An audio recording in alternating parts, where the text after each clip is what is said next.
High speed ট্রেনের যাত্রা শুরু হয়ে গেল। এখন সকাল 11টা, একদম অ্যাকুরেট টাইম মতোই ট্রেন তার গন্তব্যের উদ্দেশ্যে যাত্রা শুরু করেছে। যাচ্ছি গোয়াংজু থেকে ইউ, চীনের পূর্ব প্রান্তে। চমৎকার ট্রেন জার্নি। তো শুরুতেই গোয়াংজু শহরের কিছু দৃশ্য ভিডিও করার চেষ্টা করলাম। ট্রেন ছুটে চলেছে প্রায় 300 কিলোমিটার প্রতি ঘন্টা। 7 ঘন্টার জার্নি। সন্ধ্যায় পৌঁছাবো।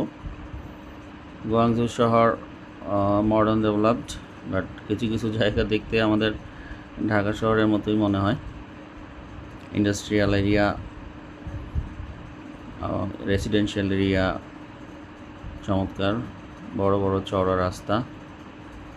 তো পাহাড়ি ঘেরা শহর।